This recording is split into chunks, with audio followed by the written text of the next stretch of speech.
Thank you to Skillshare for sponsoring this video. Wait until the end of the video for a little goodie and surprise. More on that later. Enjoy. What's up guys, I'm Ozzy from OzTalksHW and I show you how to save money when building computers. So a few months ago, I was browsing Amazon and I found this $100 video card. And as I was analyzing the listing, I thought to myself, wait a dang minute. You're telling me this is a $100 new video card that is suspiciously faster, cheaper, and has more VRAM than any other equally priced competitor. There has to be a catch, but no, there isn't. This is probably the best budget video card that I can recommend right now. And here's why. All right, there are definitely shortcomings with this set of cards, but I still stand by my statement. I mean, for one, the sub $200 video card market is not completely ideal right now. There are some major sacrifices you have to make with pretty much every option. For some, you need a newer motherboard and processor to really take advantage of the video card's full potential, like the RX 6500 XT and 6400 from AMD. There are some that actually perform well and they have a solid set of features, but they still need some work in the driver department, the Intel Arc A380. And then there are cards that are solid overall, but man, they are completely and utterly overpriced and kind of old as well. In video, you really need to let the 1650 series die with dignity. Or if you're gonna milk it, at least lower the price. Let us have a little bit more dignity here. But for the first time that I have been in the computer space, other companies are actually doing something about this lack of improvement. One of these companies is AISURIX, or at least I think that's how you pronounce it. And they manufacture older video cards on newer PCBs and sell them at good prices. I bought the RX 580 2048 SP for $120. It's a cut down version of the regular 580, about 15% slower, with 8 gigs of VRAM, a 150 watt TDP, and with full 16 PCIe lanes. Hard to believe that that's a feature nowadays, but that's just the world we live in. I then bought the RX 5500 XT for $140. It has 8 gigs of VRAM and is a full 5500 XT without any compromises with a 130 watt TDP. And lastly, AISURIX sent me the GTX 1660 Super. It retails for $170, has 6 gigs of VRAM, and operates like you expect. And considering this is one of the more popular video cards, budget video cards, on Steam Hardware Survey, I imagine that this will be a crowd favorite. Now, AISURIX touts their video cards as new, and I was immediately doubtful because the 580, which is like, what, a 6-year-old card at this point, is no longer in production. So the GPU chip itself cannot be new. Simple maths. When I asked them about it, they said that they do make the PCB themselves. They buy the electrical components, which I'm assuming includes like the capacitors and the memory chips, from their suppliers, and then they do make the GPU backplate and the shroud. So according to them, everything outside of the GPU chip itself is new. And I've seen my fair share of used cards, from dust to rust to hair to a nasty, funky, smoky aroma when you open the box. But these cards didn't have any of that. It is hard to measure, but I do think, based on what I've seen, they're as new as a card of its age can be. Now, manufacturing your own PCBs is not a simple process, so there are definitely some quality control issues. I've seen my fair share of Amazon reviews stating that things like the fans were way too loud or the GPU was artifacting. I imagine AISURIX and any other companies in this realm are having to kind of iron out their manufacturing process. It'll improve over time, but where a company like MSI or Asus might have 2 out of 100 video cards show defects, they might have like 7 or 8 video cards show problems. I personally haven't experienced anything crazy. My RX 580 does take a little bit longer for it to be detected by the monitor, but in case you do have problems, there is a warranty. You are buying these cards through Amazon, so Jeff has you back for 30 days. And during your Bezos grace period, as I like to call it, I would definitely recommend running these video cards through a stress test just to make sure you get any chinks in the armor visible. I'll have a write-up on my website on exactly how to do that, so don't worry about it. And if Jeff's insurance runs out, then you do have a warranty through AISURIX. And admittedly, it's just okay. It's a 3-month warranty and it costs anywhere from $6 to $15 for your card to actually get replaced or fixed. It does include 1 year of technical support, and they are implementing an extended 1-year warranty program for a little bit extra money, but they're still hashing out the details, so they couldn't give me any more than that. So compared to a normal 2 to 4 year warranty that you get with graphics cards, they are definitely on the lower echelon.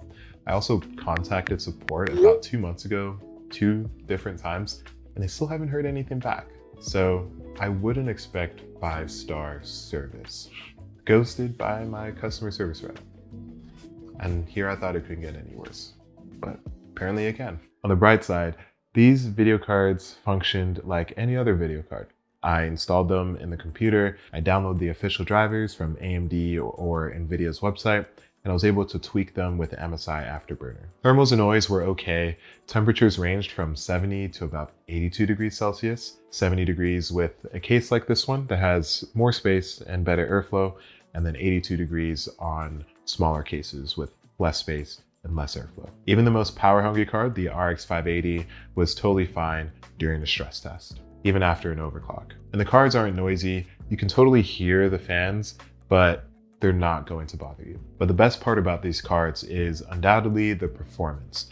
I used a modest test bench, a Ryzen 5 3600 and 16 gigs of DDR4 memory, and all of these cards worked really well at 1080p. They were playable and offered solid performance, but the cool thing was that each of them matched or beat their equally priced competitor. The RX 580 handily beat the similarly priced RX 6400, the 5500 XT matched the 6500 XT in most cases and handily beat it in the Rainbow Six Siege edge case, and the GTX 16 Super completely wiped the floor with the GTX 1650. And you can see all of this a lot more clearly in the performance per dollar graphs. So this next graph shows average dollar per frame, which means how much are you paying for each frame that shows up on your computer screen.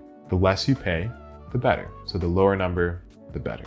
With the current market video cards, you're paying about 29 cents per frame when you average the amounts across the 3 video cards. But when you compare it to the Amazon video cards, you're 8 cents less per frame, about a 38% better value. It is weird to talk about it in cents because 8 cents does not seem like a lot of money at all. But if you look at just the price of the video cards, the 580, 5500 XT, and the 1660 Super are the same price or maybe $10 to $20 cheaper than their competitors, and they offer, worst case scenario, the same performance. More than likely it's going to be better. So while these video cards don't offer the greatest warranty, and they're not technically 100% brand new, I still think they are the best option. They're well made, they work, and they're not scams. And to be completely candid with you guys, I do hope that they continue on this trend of taking older GPUs and repurposing them for more budget-minded people.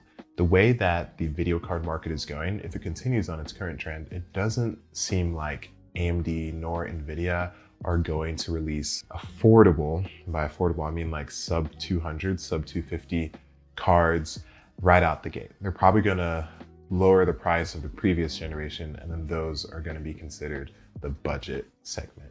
So I imagine with time, methods like this will only become more viable. And as I was looking at the viability of these AISURIX products, it got me thinking about the viability of the products that I eventually want to sell.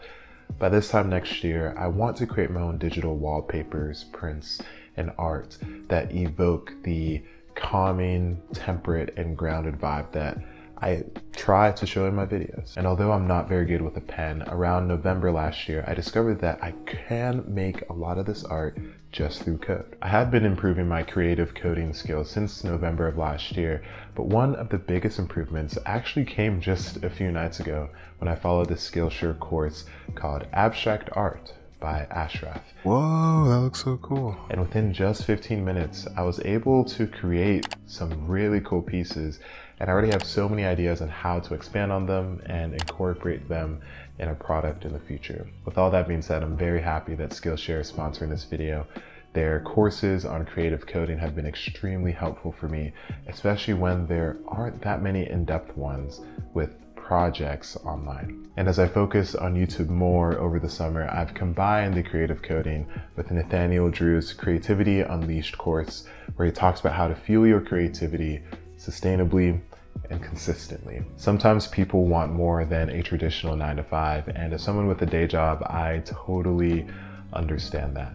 And so I think now is a great time to give that passion project or that side hustle or that idea that you've had a little bit more TLC through Skillshare, because the risk is so low, and I think the benefits are pretty high. And to make things even better, the first 1,000 people to use the link in the description will get a 1-month free trial of Skillshare.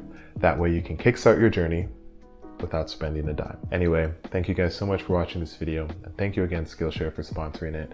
Let me know what you guys think about taking an older GPU and then putting new parts around it, kind of like refurbishing it, but with new parts, and then selling them off. I don't think we've seen anything like this. The closest thing is probably those old Xeon motherboards that we used to see on AliExpress. But so far, I think I dig it. All right, I'll see you guys in the next video. Peace.